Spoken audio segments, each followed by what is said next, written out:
Hi அஸ்ஸலாமு அலைக்கும். இன்னைக்கு ஒரு குட்டி மினி விளாக் பார்ப்போமா? இவ அப்படியே அப்பாவி மாரி உட்காந்துருக்காளா, என்ன வேலை பண்ணி வச்சிருக்கான்னு பாருங்க. அதுவும் எத்தனை மணிக்குனா 12 மணிக்கு என்ன தூங்க விடாம, எதுக்கு ஓடுறான்னே தெரியாம அங்கேயும் இங்கேயும் ஓடி எல்லாத்தையும் தள்ளிட்டு வச்சிருக்கா. இந்த பிரச்சனையிலயும் தூங்கி எந்திரிச்சு காலையில இந்த ரூம் எப்படியாவது கிளீன் பண்ணிரணும் அப்படின்னு சொல்லிட்டு கிளீன் பண்ண ஸ்டார்ட் பண்ணிட்டேன். ஸோ இந்த ரூம் மட்டும் வாங்கினதுலேருந்து ஏதாவது ஒண்ணு பண்ணணும். ஏதாவது பெயிண்ட் அடிச்சு டெக்கார் பண்ணி வைக்கணும் அப்படின்னு சொல்லிட்டு ரொம்ப நாள் நினச்சிட்டே இருந்தேன்.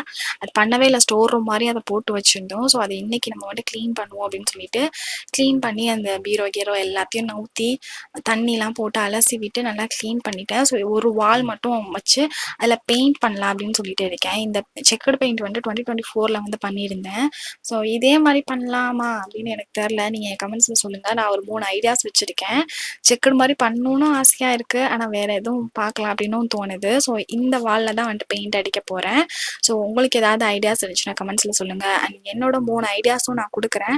அதுவும் வந்துட்டு எப்படி இருக்குது, எது வந்துட்டு பண்ணலாம் அப்படின்னு சொல்லி, எது நல்லாயிருக்கும் அப்படின்னு சொல்லிட்டு கமெண்ட்ஸில் சொல்லுங்கள். என்கிட்ட 2 பெயிண்ட் தான் இருக்குது, pink colour and purple colour. So இது ஏதாவது வேறு கலரில் பண்ணலான்னா கூட சொல்லுங்கள், பார்ப்போம். ஸோ அவ்வளோதான் இந்த மினி விளாக். உங்களுக்கு பிடிச்சிருக்கும்னு நம்புகிறேன். ஸோ இதே மாதிரி வீடியோஸ் பார்க்கறதுக்கு சேனலை ஃபாலோ அண்ட் சப்ஸ்கிரைப் பண்ணுங்கள்.